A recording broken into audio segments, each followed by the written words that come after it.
At some point in your lives, many of you will more than likely own a pet in a household. Or if you're like me, you have multiple pets. Pets are our trusted companions. They're our best friends and our joy. We seek them because we love them and because they give us unconditional love. Everyone has their preference in what type of pets they own. There's a variety of them. However, there are also people who don't want to own a pet, and some of them who just see them as animals. To those people, I want to say there are many pets not just for joy or for companionship. They're a lifeline. These pets are service animals whose job is to ensure the safety of their owners.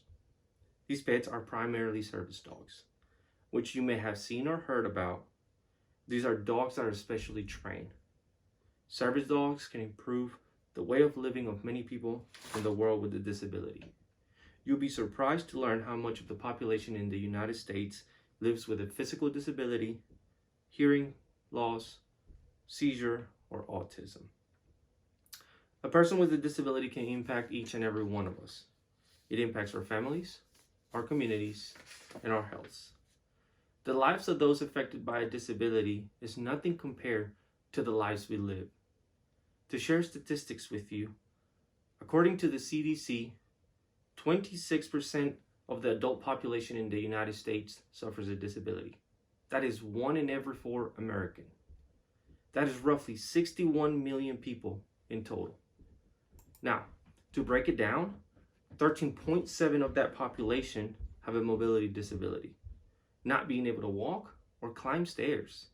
10.8 of the people have a cognition disability, which they're not able to concentrate, remember, or make a decision. 6.8 of the people have an independent living disability, which they have difficulty running errands by themselves. And 5.9 of the people with a disability are deaf or have trouble hearing. 4.6 of the people with a disability have a vision disability or blindness, or they have difficulty even seeing with glasses. And I can relate to some of that. It's hard. Now, 3.6 of the people with a disability have a self-care disability, meaning they can't even dress or bathe themselves. But that is not all.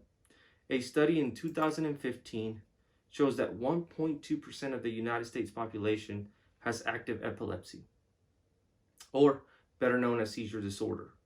This is about 3.4 million people with epilepsy nationwide. Out of that, 3 million are adults and roughly 470,000 are children. Also, about 1 in every 44 children have been identified and diagnosed with autism spectrum disorder, or ASD. And more than 35% of the children identified with ASD have an intellectual disability. You may wonder, why am I sharing with you all these percentages and statistics?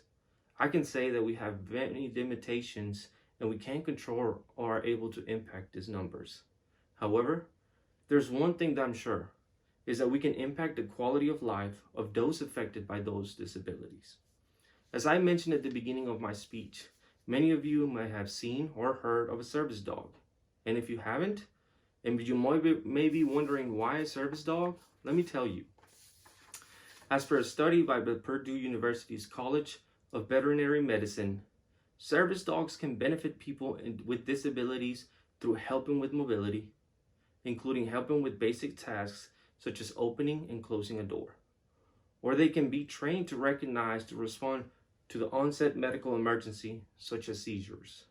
A service dog is trained and prepared to take specific action and assist a person. There are many types of service dogs.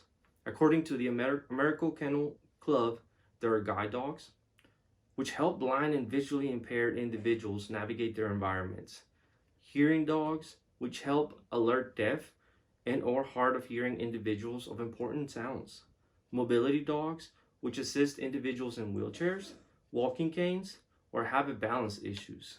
Medical alert dogs, which might also signal the onset of a medical issue with a seizure or a blood sugar. And they even alert their owners of allergens around them.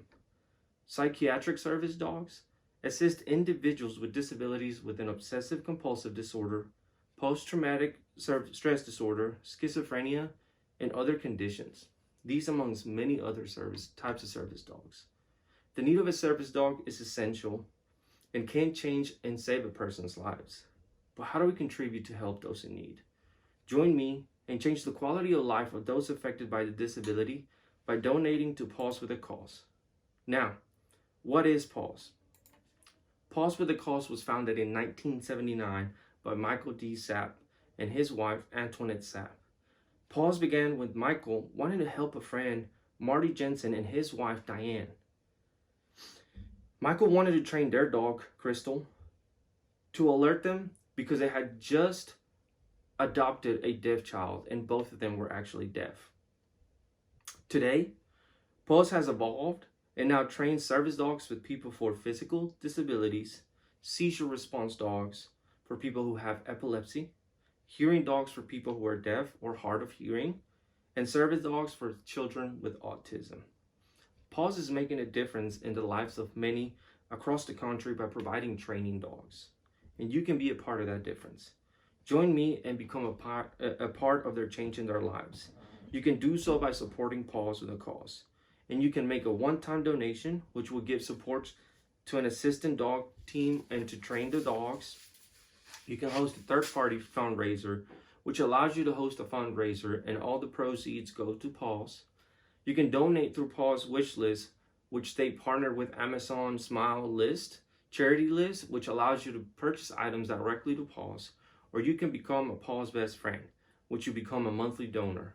Now, there are many options listed in their website and how you can contribute to the cause.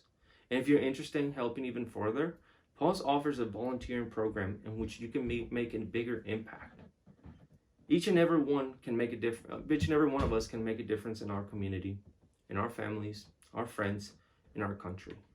We may reflect in our lives and think that we're having a difficult time and that things don't seem to go the way we expect them to be. But there are other people out there who have a harder life and they're in need of help, and we just don't know it. But I hope that with the information I share with you, it encourages to make a difference in a person's lives.